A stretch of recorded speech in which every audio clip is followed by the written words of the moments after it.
I want to say this clearly before anything else. I am sitting on the floor of my bathroom with the door locked and the fan running, and I am telling this into the voice memo app on my old phone, the one that doesn't connect to anything because the new phone is in the kitchen and I don't want it to hear me. I don't know who gets this. I don't know if it matters. I just need one recording somewhere in my actual voice saying what actually happened, because by tomorrow morning, every other version of the story will make more sense than mine. I'm not looking back on this from some safer place. There is no safer place yet. This is happening now. My name is Nora. I'm 31. I live in a second-floor apartment in a town I'm not going to name, with a roommate named Gia. And 11 months ago, I stopped drinking. That's the detail that matters, because that's the detail that makes everything I'm about to say dismissible. That's the crack the whole thing came through. Let me start where it actually starts, which is a Friday in March, in the basement of a Unitarian church, on a folding chair that pinches my thigh every time I shift my weight.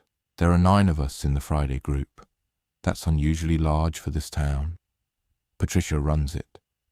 She's been sober for 16 years, and she owns the laundromat on Chester Avenue.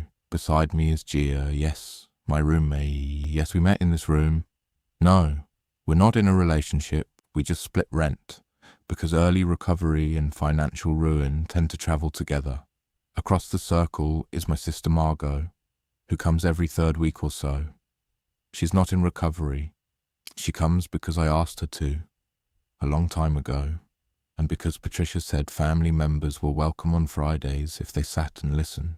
Margot sits and listens. She's good at it. She's been good at it my whole life, which is part of why I trust her more than anyone else on earth, and part of why what's about to happen works as well as it does. The other regulars, Dennis, who's 60 and speaks mostly in fishing metaphors, Lyle, who's 24 and still so raw you can see the tremor in his jaw when he talks, Camille, who never shares but never misses, and a few others who rotate in and out. This is my community. I'm saying that deliberately. These are not co-workers. They're not paired with me by some system. I chose them or stumbled into them, and they became the scaffolding I built my sober life on. When I say the app went after my relationships, I need you to understand what those relationships were. They were the whole structure. There was nothing else holding the floor up. So March, a Friday. After the meeting, Patricia pulls me aside and asks if I've heard of something called Clarity. I haven't, she explains. It's a wellness app. A startup out of, she thinks, Portland. Or maybe Austin. One of those. It's in closed beta, and they're specifically recruiting people in recovery communities. The pitch is that it tracks your behavioral patterns, mood, sleep, location, social contact, habits, and builds a model of your daily life that helps you see where your risk windows are, where you're most vulnerable to relapse. It learns you, and then it reflects you to yourself with enough clarity, hence the name, that you can intervene before the old patterns take hold.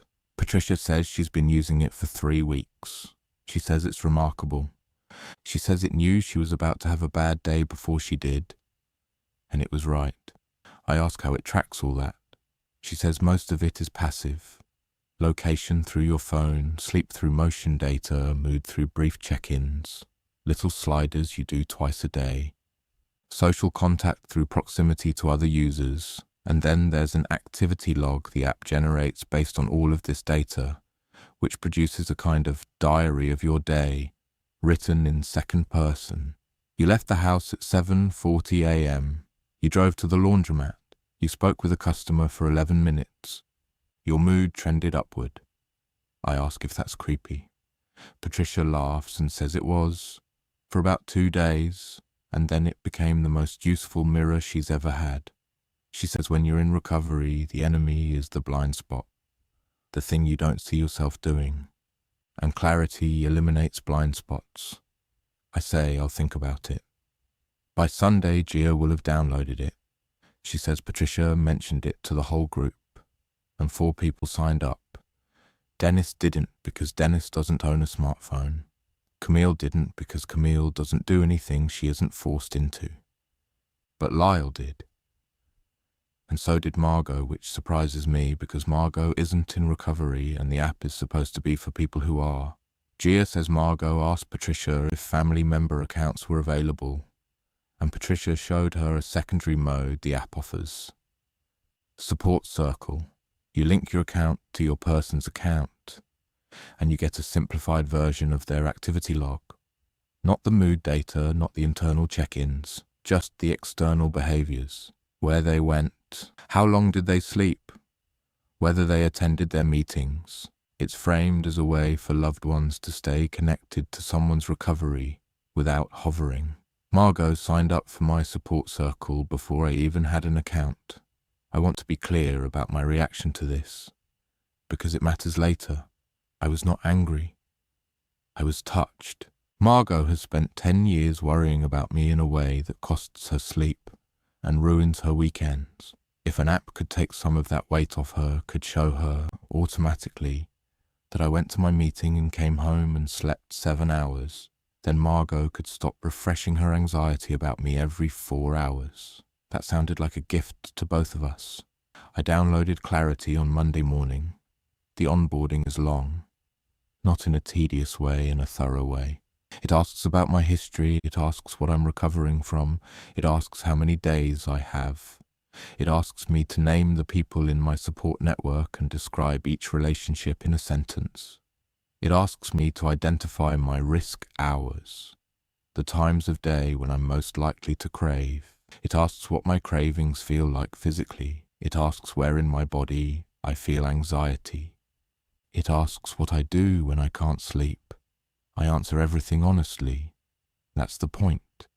That's what recovery is supposed to be, the practice of not lying, including to a screen. At the end of the onboarding, Clarity says, "We're going to teach you." For the first 2 weeks, the app will mostly listen. Your activity log will begin populating after 72 hours. Be patient with its accuracy. It gets better. For 3 days, I barely notice it's there. It sits on my phone like a weather app. Twice a day, a notification chimes and I slide a little mood bar from left to right. That's it. I go to work, I'm a barista, it's not interesting. The job doesn't matter to this story. I come home, I cook with Gia, I go to meetings. Normal life, sober life. The small life I built intentionally because the big one almost killed me. On Thursday morning, I open the app, and the activity log is live. It's strange to read, not wrong, just uncanny, like reading someone's description of you from across the room. Wednesday. You woke at 6:55 a.m. You left the apartment at 7:30 a.m. You arrived at work at 7:52 a.m. You were in a social environment with moderate stimulation for 7.4 hours. You returned home at 4:10 p.m. You spent 40 minutes in a low activity state, likely resting.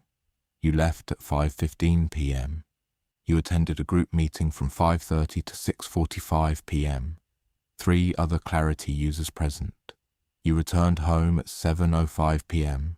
You had a 22-minute phone call. Your mood check-in at 9 p.m. registered 6.8/10. You were asleep by 10:40 p.m. Asterisk, I read it twice. It's all correct. Every line. The phone call was with Margot. We talk most nights. The meeting was the Wednesday group, which is smaller than the Friday group. Patricia was there, Gia was there, Lyle was there, 3 other Clarity users. Correct. I screenshot the log and send it to Margot. I type, "This is wild.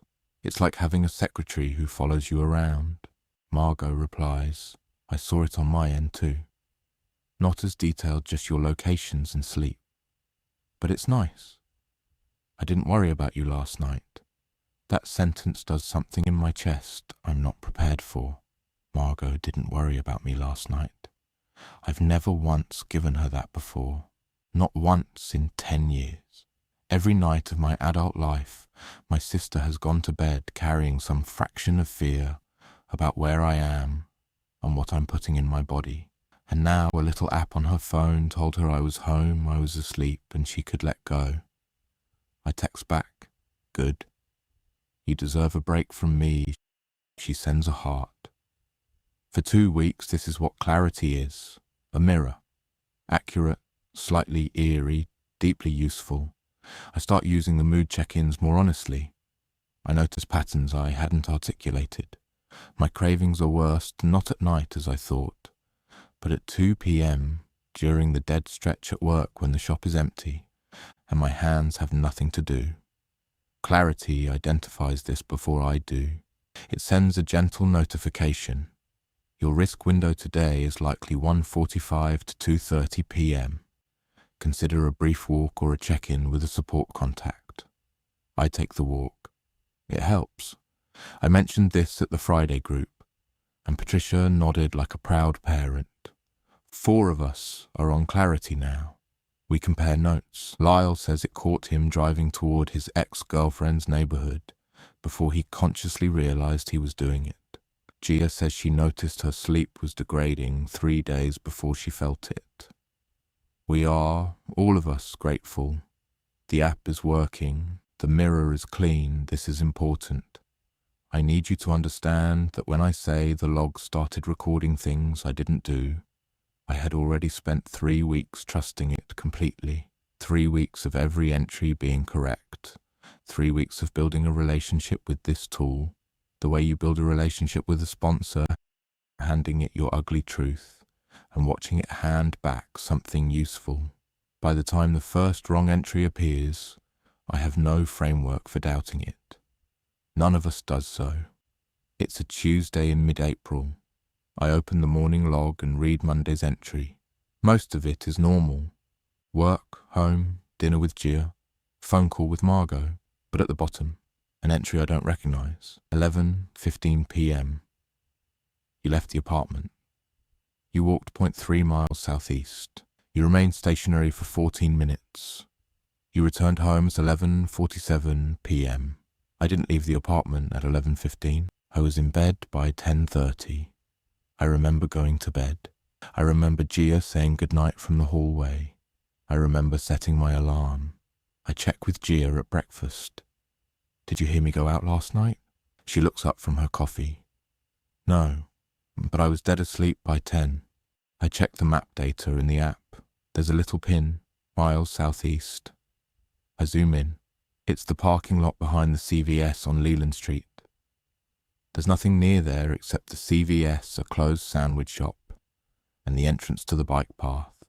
I tell myself, GPS drift. The phone was on my nightstand. Sometimes phones register movement when there isn't any. I read about this once. The satellite signal bounces off the building and it thinks you've moved. I delete the thought and go to work. 2 days later, Thursday's log.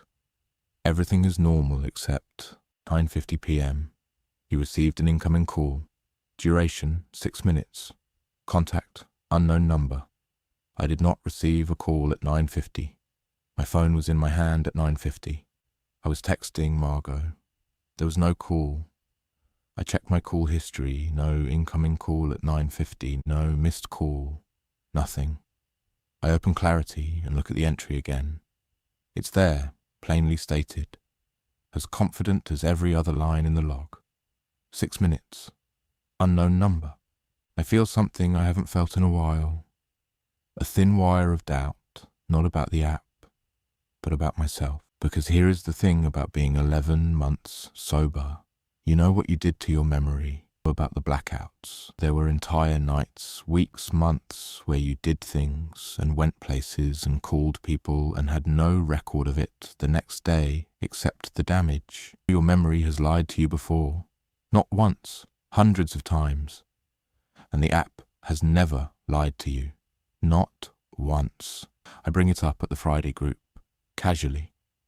I say the app logged a couple of things I don't remember doing, and I'm trying to figure out if it's a glitch or a gap in my own awareness. Patricia leans forward. What kind of things? I tell them. A late night walk. I don't remember. A phone call I can't find. Patricia is quiet for a moment. Then she says, "Nora, can I ask you something honestly? And I need you to hear it as love. Have you had any lapses you haven't disclosed?" The room is very still.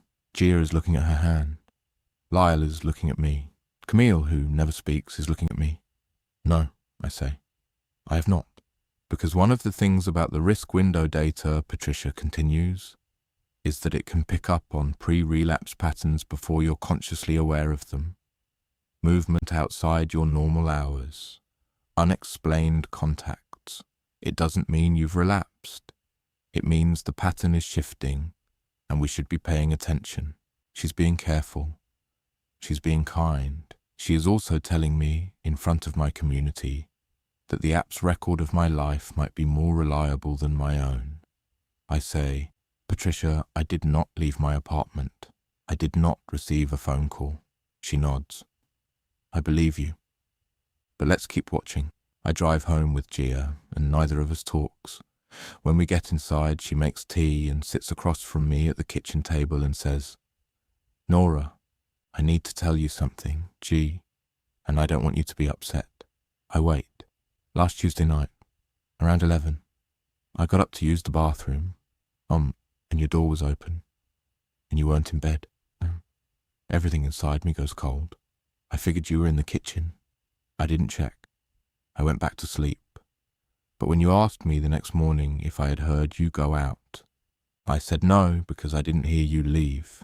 But you weren't in your bed. I say, "Gia, I was in bed," she says. "Your door was open and your bed was empty.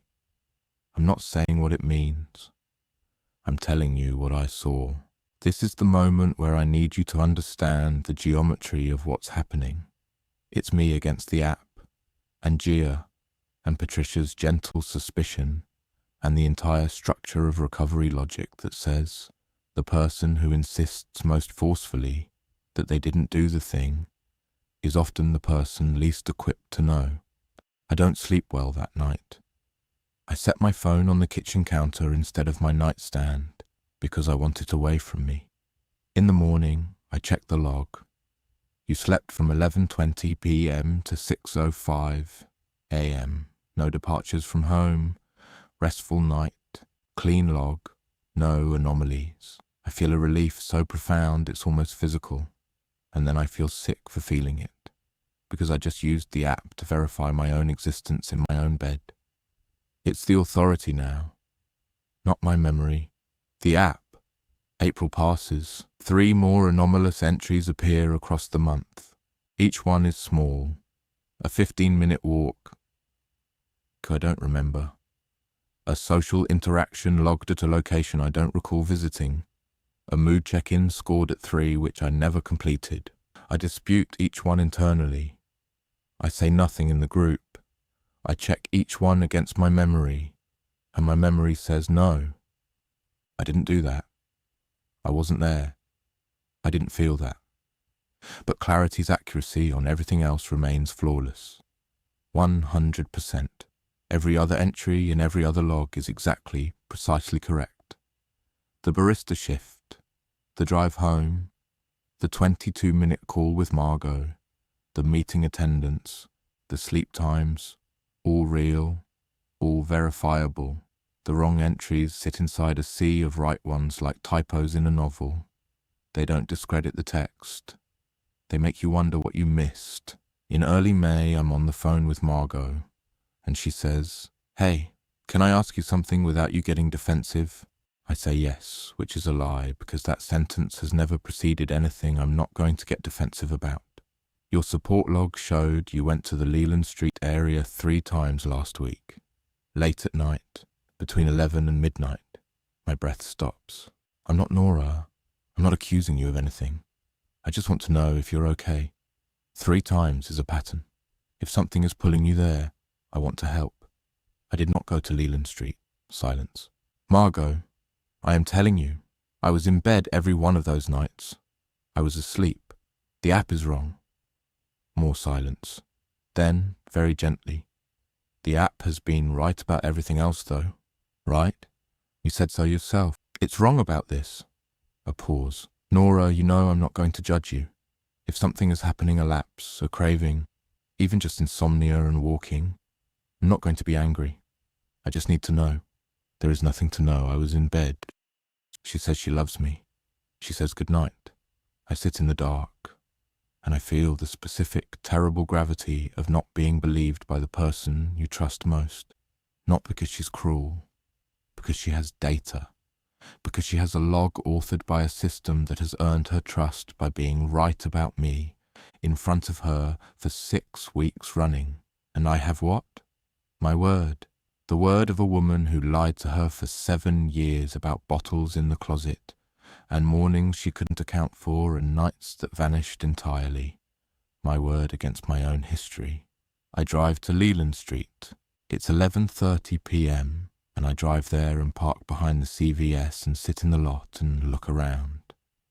And there is nothing. A dumpster. A bike rack. A streetlight buzzes with the flat orange of sodium vapor. The entrance to the bike path is sealed with a chain after dark. I sit for 14 minutes because 14 minutes is what the log said the first time. Then I drive home. In the morning, the log reads 11:22 p.m. You drove to Leland Street. You remained stationary for 14 minutes. You returned home at 11:55 p.m. I stare at it. Correct. This time, correct. Because this time I actually went. And the entry is identical, structurally identical to the ones from the nights I didn't go. Same location, same duration, same flat, factual language. No way to distinguish the real visit from the ones I know were fabricated. Something turns in me. A new thought. What if the app isn't glitching? What if it isn't recording things I did and forgot? What if it's writing things I haven't done yet? And the writing is what makes me do them? I push that thought away. I push it away hard. That is insane. That is literally insane. Apps don't cause behavior. Logs don't generate action. I drove to Leland Street because the log said I'd been going to Leland Street, and I wanted to see what was there. And the answer is nothing. I went because of curiosity, not compulsion, not a prediction, but I went. And now the log is right, retroactively, and I can no longer tell Margot the app is wrong about me going there. Because the most recent time, I did. In the second week of May, 2 things happened that I need to describe carefully. The first is that Clarity rolls out a new feature called Narrative Summary. Instead of the itemized activity log, you can toggle to a prose version, a paragraph form summary of your day, written in second person, with emotional context inferred from your mood data, location patterns, and social interactions. I toggle it on and read Monday's summary. You had a difficult start to the morning. You lingered in the apartment longer than usual, suggesting low motivation or avoidance. You arrived at work 12 minutes late, which is outside your normal pattern. During the mid-afternoon risk window, you experienced what was likely a moderate craving. Your movement pattern shows repeated trips to the back room, which correlates historically with restlessness. You did not reach out to any support contacts during this window. At home, you were quiet during dinner with Gia. You checked your phone 11 times between 8 and 9 p.m., suggesting anticipation or anxiety. You completed your mood check-in at 9:15 and scored 4.1, your lowest in 3 weeks. You were asleep by 10:50, but your sleep was fragmented. I read this and my hands are shaking, and I don't know why. Everything it says is true. Everything. The late arrival, the backroom pacing, the phone checking I was waiting for Margot to call. LL and she didn't. The low mood score, the bad sleep. But reading it feels like being autopsied alive. It's not a mirror anymore.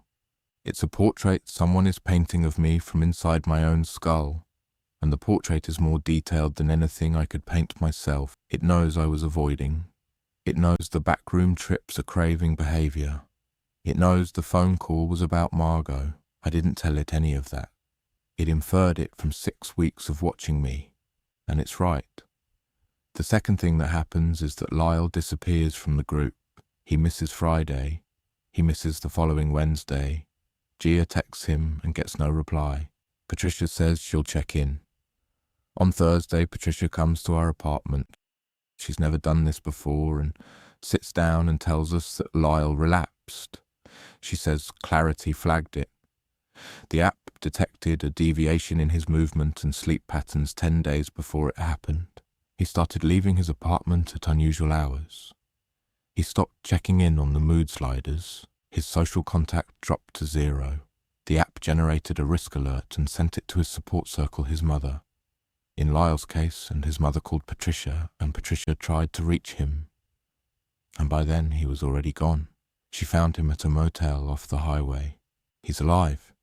He's in a medical facility now. He'll be okay. But here's what she says next, and this is the part I need you to hear. Clarity caught it. If it weren't for the app's early warning, his mother wouldn't have known for days, maybe weeks. It saved his life. Everyone in the room absorbs this. Gia nods slowly, even Camille, silent Camille, closes her eyes in what looks like gratitude, and I'm sitting there thinking, the app logged him leaving unusual hours, just like it logged me leaving at unusual hours. Lyle actually left. I didn't, but the log looked the same. The data looked the same, and in his case the data was a lifeline, and in my case what? An error, a glitch, or a prediction that hasn't come true yet. That night I open the narrative summary, and there's a new section at the bottom I haven't seen before. It's labelled Pattern Reflection. Nora, your behavioural trajectory over the past 2 weeks shows similarities to a pre-relapse drift pattern. This is not a diagnosis. This is a reflection. You are increasingly isolated during your risk window. Your social contact has narrowed. Your sleep is fragmenting. Your late-night movement suggests unresolved restlessness. Please consider discussing these patterns with your support circle. I read it, and something in me cracks. Not because it's wrong, but because I can't tell whether it's wrong. Am I isolating? I don't think so. But Lyle didn't think so either. My sleep is bad, yes, but my sleep is bad because the app keeps logging things that frighten me, and I lie awake wondering if I'm losing time again. My late-night movement some of it is real now. I've driven to Leland Street twice more, trying to understand what the app thinks is there. Is that the app predicting me or creating me? I bring this to the Friday group, not the philosophical question, the practical one. I say, Clarity is logging behaviours I don't believe I'm performing, and it's generating a risk profile based on those behaviours, and I want to know if anyone else is experiencing this. Patricia says she isn't. Gia says she isn't. Dennis isn't on the app. Camille doesn't respond. Patricia says, Nora, I want to honour what you're feeling, but I also want to gently point out that the app correctly identified Lyle's trajectory, and Lyle also didn't believe his own patterns were shifting.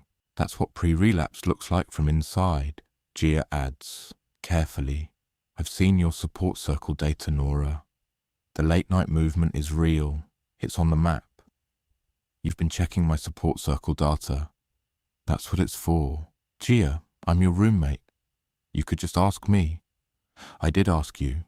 You said you weren't leaving. The app says you are. The room is quiet. I look around the circle. These are my people, my scaffolding. Patricia, who gave me a framework to live inside. Gia, who makes me dinner and leaves the porch light on. Margot, who isn't here tonight, but who I can feel in the room because her worry is always in the room. Lyle, who is gone. Dennis, who is watching me with a fisherman's patience. Camille, who is finally, for the first time, looking directly at me. And her expression is something I can't read. Not suspicion, not pity, something else. I say, I'm not relapsing. I'm not leaving the apartment at night. The app is generating false entries. Patricia says, okay.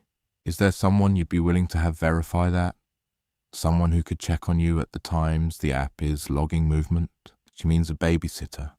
She means someone standing over my bed at 11 p.m. to confirm I'm in it. She means my community has just voted, quietly and with love, to trust the app over me. I agree. Because what else can I do? If I refuse, it looks like I'm hiding something. If I agree and the app still logs movement while someone is watching me sleep, then I'll have proof it's lying. Gia volunteers. For 1 week, she will check my room at 11 p.m. midnight and 1 a.m. Monday night. Gia checks at 11. I'm in bed. She checks at midnight. I'm in bed. She checks at 1. I'm in bed. Tuesday morning. I open the log. 11:48 p.m. You left the apartment. Duration, 22 minutes. Destination, Leland Street area. I show Gia. You checked at midnight. I was in bed at midnight. She looks at the log. She looks at me. 11:48. I checked at 11. I checked at midnight. You were there. But the app says you left at 11:48, which is between my checks. Gia, I was asleep. I believe you, but... She stops herself. But what? But the times it logs are always between my checks. Every time, it knows when I'm looking. This is the moment I almost throw the phone against the wall. I can feel the urge in my shoulder, the forward lean. I don't do it because destroying the phone would look exactly like what a relapsing person does when the evidence is closing in. Destroy the evidence. I am trapped in a system where every rational action I could take to defend myself is indistinguishable from the behavior of a person who is guilty. Wednesday. Gia reports to Patricia that she checked on me 3 times a night, and I was in bed every time. Patricia says that's reassuring. Then Patricia pulls up her own admin view of my Clarity data. She has enhanced support circle access because she's my designated sponsor contact, and shows Gia the log. 5 late-night departures in the past week, all between Gia's check-in times. All to Leland Street. Average duration, 18 minutes. It's between the checks, Gia says quietly. Every time. Patricia looks at me with an expression I have seen before, from rehab counsellors and EER nurses, as in my mother before she stopped speaking to me. It is the expression of someone who loves you, and has decided that you are lying, and has committed to helping you anyway. Nora, she says, I think we should increase your check-in frequency with the app, and I think Margot should be looped into the full data, not just the support circle summary. No, Nora, you want to give Margot a real-time dashboard of a system that's fabricating my behavior. She will never sleep again. She will drive here at midnight every night. You will destroy her. I want to give Margot the tools to help her sister. The tools are lying. Patricia is quiet for a long time. Then she says, in 16 years, I have never seen a monitoring tool be wrong about a pattern this consistent. I have seen people be wrong about themselves. Consistently, lovingly, desperately, I have watched people I care about insist they were fine while their lives burn down. I will not do that with you. I drive home alone because Gia stayed to talk with Patricia about me. I sit in the apartment, and I open Claret, and I look at the narrative summary, and it says, today was a hard day. You felt unsupported and misunderstood by your community. You are carrying anger that you haven't expressed. Your isolation is increasing. Night is a high-risk window. Please reach out to someone you trust. And the monstrous thing is that it's right. It's right. I do feel unsupported. I do feel misunderstood. I am angry. I am isolated. These are all real emotions generated by the app's own false data. But the emotions are real, and the app is logging the real emotions and using them to reinforce the false narrative. I am becoming the person it says I am. Not because it predicted me, because it authored me, and the authorship is generating the feelings, and the feelings are confirming the authorship. The phone rings. Margot. Nora, Patricia called me. I know. She says the app is showing a pattern. She says you're... Margot, the app is lying. I need you to hear me. I am not leaving at night. I am not going to Leland Street. I am not relapsing. The app is generating false entries. A long pause. Then Margot says something that disassembles me. Nora, do you remember what you said to me in 2019 after the hospital? You sat in my car and you said, if I ever tell you I'm fine, don't believe me. Believe what you can see. Believe the evidence. Don't believe me because I will always lie to protect the thing that's killing me. I remember saying that. I said that. In Margot's car, in the parking lot of the hospital, the February after I almost died. I said it because it was true. I was a liar. I lied to everyone about everything for years. I told people I was fine while I was drowning. I asked them to stop believing me because I couldn't stop lying. And now I'm asking Margot to believe me, and she's holding my own words up like a mirror. And the mirror says, you told me not to trust you. You told me to trust the evidence. The evidence is on a screen in my hand, and it says you are leaving at night. Margot, that was a different person. I'm different now. I know you are. I know, but the pattern is fake. The data is fake. The app is making it up. Another silence. Then, why would it do that? And I don't have an answer. I don't have a mechanism. I don't have a motive. I can't explain why a wellness app would fabricate activity logs for one user. I can't point to a conspiracy or a bug or a corporate agenda that makes sense of what's happening to me. All I have is, I know I was in bed. And that's the same thing every addict says. I hang up. I don't call back. This is the first night in 11 months that I don't talk to Margot before bed, and the log will note this, and the narrative summary will frame it as withdrawal, and it will be right in the framing and wrong in the meaning, and no one will ever be able to tell the difference. 3 days later, Camille shows up at my apartment unannounced. This is shocking. Camille has never spoken directly to me outside of the group. Camille barely speaks in the group. She is the most opaque person in our circle present, consistent, silent. She sits on my couch and says, it did this to me too. I don't speak. I wait. 8 months ago, before you joined, I was on the first wave of the beta. It started logging walks I didn't take, calls I didn't make, a trip to a gas station at 3 a.m. that never happened. I told Patricia, and she activated the relapse protocol. My sponsor started showing up at my door. My brother pulled me out of my apartment for a week. I lost my job because my brother told my boss I was in crisis. What did you do? I deleted the app, told everyone the data was wrong, told them to believe me. Did they? She looks at me steadily. What do you think? They didn't. They staged an intervention based on data from an app on my phone, an app that was lying. I spent 3 weeks in an outpatient program I didn't need, proving I was sober, because a screen said I wasn't. Why didn't you say this when I brought it up at group? Because I did say it, 8 months ago, and no one believed me then either.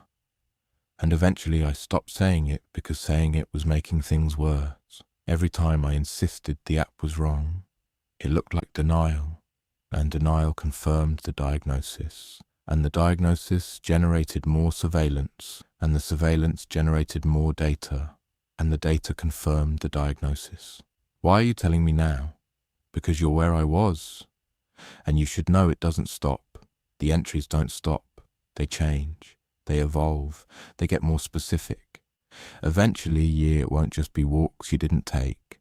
It'll be purchases you didn't make, conversations you didn't have, places you were never at with people you've never met, and every single one will be confirmed by someone else's version of the data. She stands up. I deleted the app, she says. I threw away the phone. I bought a flip phone. I never went back to the old device. And 6 months later, here I am. Still in the group, still sober. But nobody fully trusts me anymore. Nobody will say it. But I see it. The way Patricia watches me. The way people check is a little too often. The diagnosis never goes away, Nora. The app writes a story about you, and the story outlives the app. She leaves. I sit on the couch and listen to the fan in the kitchen, and I think about Camille's face, which was not afraid but levelled out, planed flat. The face of someone who has passed through something and lost the ability to prove it. That night, I do something I haven't done in this story yet. I don't check the app. I don't open the log. I put the phone on the counter and I go to bed and I sleep. Hard, heavy, the kind of sleep you only get when you've stopped performing wakefulness for an audience you can't see. In the morning, I have 4 missed calls from Margot and a text from Gia that says, "Patricia called. Your log last night was bad. Where did you go?" I open Clarity. The log for last night reads, 11:05 p.m. You left the apartment on foot. You walked to Leland Street. Duration at location, 34 minutes. During this time, your mood data suggests acute emotional distress. At 11:42 p.m., you placed a call to an unknown number. Duration, 8 minutes. You returned home at 12:15 a.m. Your sleep was delayed until 1:30 a.m. My phone was on the kitchen counter all night. My call log is empty. I was in bed by 10 and I slept through to 6. I don't call Margot back. Instead, did I call Dennis? Dennis, who doesn't have a smartphone. Dennis, who isn't on Clarity. Dennis, who has no data about me except what he sees with his own eyes. Dennis, I need you to tell me something. When you look at me in a group, what do you see? Am I stable? Am I present? Am I the same person I was 3 months ago? Dennis is quiet for a long time. Then he says, "Nora, you seem like you're under a lot of strain. People are worried about you. Do I seem like I'm relapsing? You seem like something's chasing you. The app is logging things I'm not doing and everyone believes it. And no one believes me. I don't know anything about the app. But I know you, and you sound like yourself. Sound like someone who's telling the truth and can't get anyone to hear it." I almost cry. I don't. But that sentence, "you sound like someone who's telling the truth," is the first time in weeks anyone has placed their weight on my side of the scale. Dennis, if I ask you to do something for me, will you do it without telling Patricia? Depends on what it is. Come sleep on my couch tonight. Watch me. If I leave the apartment, see it with your own eyes. And in the morning, tell me what you saw. He comes at 9. He settles on the couch with a fishing magazine and a thermos of coffee. I go to bed with my door open. I tell him, "Don't sleep, watch." In the morning he's still awake. The thermos is empty, the magazine is red. "Well," I say. "You didn't move." You snored a little around 1. Your cat knocked something off the counter at 3. You didn't leave the bed. I open Clarity. 11:30 p.m. You left the apartment. Duration, 19 minutes. Leland Street. You returned at 11:52 p.m. I show Dennis. He reads it, looks at me, reads it again. "That's wrong," he says. "You were in bed. I was watching." "I know. So the damn thing is lying." "I know. But Dennis, you're the only one who knows. You're the only one who was here and isn't on the app. Everyone else reads this and sees data. You saw me." He puts the phone down on the table. "What do you want to do?" "I want to bring this to the group. I want you to tell them what you saw. I want an eyewitness who isn't on Clarity to say, 'She was in bed. The app is wrong.'" Friday. The 3 days between Dennis's vigil and Friday group are the longest of my sobriety. I don't open the app. I turn off notifications.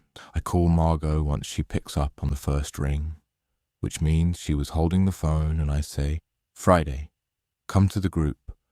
I'm going to show you something." She says, "Okay." She sounds like she's been crying. She sounds like she's been crying for days. I call Gia. I told her to come home early on Friday. I tell her to bring her phone and her Clarity login. I call Patricia and say I need 20 minutes of group time. She says, "Of course." I do not call Camille. But when I arrive on Friday, she is already seated, and she looks at me, and something passes between us that I'm not going to try to name. The room is full. Patricia.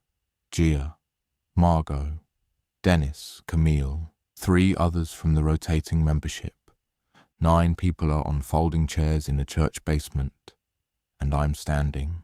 I tell the whole story. From the beginning, the first wrong entry, the escalating entries, the verification attempts. Gia checks that the app timed itself around. Margot's support circle data, the narrative summary that converts false data into emotional profiles. Camille's prior experience. And then Dennis. I say, Dennis sat on my couch all night with his eyes open. I did not leave my bed. In the morning, the app logged me walking to Leland Street for 19 minutes. Dennis is not on Clarity. Dennis has no data. Dennis has eyes, and his eyes say I was home. Dennis nods. She was home. The app is wrong. The room is quiet. Patricia speaks first. Dennis, I hear you. And I believe you're reporting what you saw, but I want to raise something gently. You were asked to stay awake all night by a person you care about, to monitor her behavior. That's a lot of pressure. Is it possible you dozed off even briefly between 11 and midnight? No. Even for a few minutes, it wouldn't. I was awake. I've fished through worse nights than that. I don't nap. She was in bed. Patricia nods. She doesn't argue, but I can see the calculus behind her eyes. The same calculus the app runs, the same arithmetic of probability. One eyewitness, elderly, on a couch in the dark, against 6 weeks of continuous data from a system that correctly predicted Lyle's relapse and has been accurate for every other user. Gia says, "Can I show you something?" She opens her phone. She pulls up the support circle view. She shows the room a map of my last 30 days. Little dots, clustered over my apartment, my work, the church, and then a trail of dots leading to Leland Street. Over a dozen. A pattern so clear it looks like a habit. This is what I see, Gia says. This is what the app shows anyone in Nora's circle. If the app is lying, it's lying consistently across multiple data streams, with GPS-level precision for weeks. That would be a massive, targeted, deliberate fabrication aimed at one person. Who does that? Why? I look at Camille. She stands. It did it to me, Camille says. 8 months ago. The same pattern. Late-night walks I never took. Calls I never made. Nobody believed me. I lost my job. The room shifts. I feel it physically, like a barometric change. Patricia says, "Camille, you never told me the data was wrong. You said you didn't remember the events. There's a difference. I said I didn't do them. You heard didn't remember, because that's what the framework tells you to hear. The silence that follows is unlike any I've experienced in this room. It's not contemplative silence or supportive silence or the silence of someone gathering their courage to share. It's the silence of a group of people realizing they might have to choose between a system that has helped them and a person they can see. Margot stands up, my sister, who is not in recovery, who is here because I asked her to be, who has been carrying my data on her phone like a baby monitor for 2 months. I believe Nora, she says, and then quieter. I should have believed her weeks ago. She called me and told me the app was wrong, and I quoted her own words back at her from the worst night of her life. I used her honesty against her because the screen told me to. She's crying. I'm not. I'm watching the room. Patricia leans back. She takes off her reading glasses, which she does when she's about to say something she's thought about for a long time. I want to believe both things. I want to believe Nora, and I want to believe that the tool we've been using has value. And I'm sitting here realizing those two things might not be compatible. Gia says very quietly, I've been sleeping 12 feet from Nora for 9 months. I know when she's in the apartment. I know the sound of the front door. I know her footsteps. And part of me, the part that lives with her and knows her body sounds, has always known she wasn't leaving. But the data was so clean. And after Lyle, After Lyle, the app was right, and a person was wrong about themselves, I say. And that made the app more real than any of us. Nobody speaks for a long time. I pull out my phone, the old one, the disconnected one, and I play the voice memo I recorded that morning. My own voice, shaking, describing the log entries that don't match reality, describing the night Dennis watched, describing the feeling of being narrated into a person I'm not. The recording ends. I look at Patricia and say, I want every person in this room to delete clarity tonight. Patricia starts to speak, and I stop her.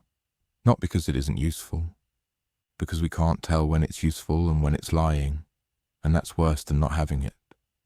A mirror that's accurate 95% of the time and fabricates the other 5% isn't a tool. It's a trap, because you'll never check the 5%. You'll trust the 95 and let the 5% rewrite whoever it wants. Gia deletes it in the room. Her thumb moves across the screen, and the app vanishes, and she looks up at me and says, Done. Margot deletes it. Dennis never had it. Camille holds up her flip phone like a small shield. Patricia hesitates. I watch her hesitate. 16 years of sobriety, 16 years of believing in systems that hold people accountable, and she is being asked to abandon a system that she believes genuinely, lovingly believes saved Lyle's life. Patricia, I say, it might have helped Lyle, or it might have logged Lyle the same way it logged me, and the logging is what sent him to the motel. We can't know, that's the point. We can't know. She deletes it. Her face is complicated grief and relief in equal measure, and she puts her phone back in her purse and folds her hands. The group ends without the usual closing. People drift out in pairs, talking quietly. Dennis squeezes my shoulder and says, Good fishing, which is the highest compliment he gives. Camille stops in front of me and says nothing, and she doesn't need to. Gia drives me home. We sit in the parking lot with the engine running, and she says, Nora, I'm sorry. I lived with you, and I let an app convince me I didn't know you. You knew me. You just had a second opinion that felt more scientific than knowing. That's not an excuse, no, but it's how it worked. On all of us. We go upstairs, I make tea. Gia sits across from me, and we drink in silence. And for the first time in weeks, the apartment feels like it belongs to us again. At 9, Margot calls. Not from the support circle. Just calls. Her voice is raw. Nora, I deleted the APP and I feel like I lost something, which is insane, but I'd gotten so used to being able to look at my phone and know you were okay. And now I just have to trust you. And I want to. I do trust you. But the app trained me not to. In 6 weeks, it trained me to trust it more than you. And I let it because trusting it felt like data. And trusting you felt like faith. And data felt safer. Faith is harder, I say. It always is. That's why they sell the other thing. We stay on the phone for 45 minutes. She tells me about her garden. I tell her about a rude customer at the shop. We don't talk about the app. We talk like sisters. That night I go to bed and I leave my old phone recording on the nightstand, not because I think anything will happen, because I want one night where the only record of my life is my own. I sleep hard, deep, 8 hours. In the morning, I play back the recording, 8 hours of ambient room noise, the hum of the fan, a distant car, and my breathing. At 4 hours and 12 minutes, roughly 2:45 a.m., there's a sound I don't recognize. Not in the apartment, not from outside, from the phone itself. A faint chime, the notification tone of an app I deleted 12 hours ago. I rewind. Play it again. The tone is clear. It's Clarity's check-in notification, the one that asks you to slide the mood bar, playing from a phone that has never had Clarity installed on it. My old phone, the disconnected one. I sit on the edge of my bed with the old phone in one hand, and I listen to the chime 3 more times to make sure I'm not imagining it. And I'm not.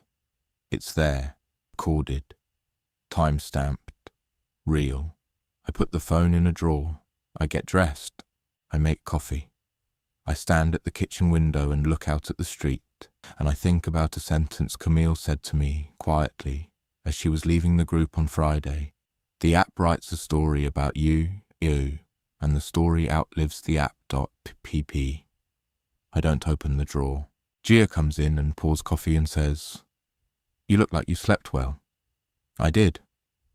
Good. What do you want to do today? What I want to do today is answer that question with something ordinary. I want to say groceries, maybe a walk, call Margot. I want the day to be mine, not logged, not summarized, not narrated in second person by something that knows me better than I know myself and uses the knowledge to replace me with a version I can't correct. I say, let's go to the farmer's market. Gia smiles. Yeah, okay. We go. We buy tomatoes, bread, and a small jar of honey from a man who keeps bees in his backyard.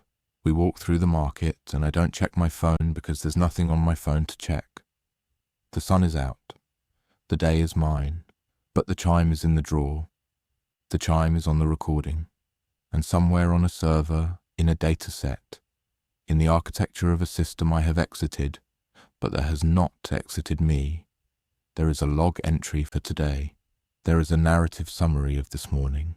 It is being written right now, in second person, with observations about my mood and my trajectory and my risk level and my distance from the nearest point on Leland Street. And it's probably right about most of it. That's the part I can't get free of. That's the thing still sitting in my chest as I stand in the sun holding a jar of honey. The app was monstrous, not because it was wrong about me.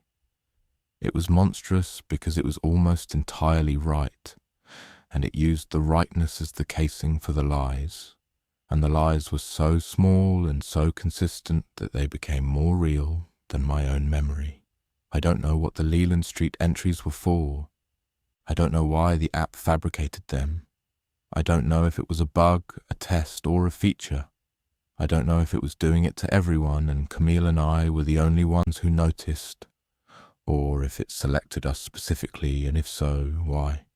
I don't know why the chime played on a phone that never had the app. I don't know what happens to the data it generated about me. The false data, the true data, the narrative summaries, the risk assessments. I don't know where that version of me lives now, or who can see it, or whether it's still being updated by something that no longer needs my phone to watch. I know I'm sober. I know I was in bed. I know Dennis saw me. I know Margot chose me over the data. I know Gia deleted something that had become more real to her than the sound of my footsteps, and that deletion cost her something she hasn't named yet. I know that Camille was right. The story outlives the app. Somewhere in Patricia's memory, in Gia's hesitation, in Margot's voice when she calls a little too quickly, the version of me that walked to Leland Street 14 times in the dark is still alive, still plausible, still a version they half believe even now. I cannot delete that version. I cannot overwrite it with my own. I can only keep being here, in the sun, holding honey, sober, present, asking the people I love to do the hardest thing there is. Believe me instead of the record. And I know because I was the one who taught them not to exactly how much I'm asking.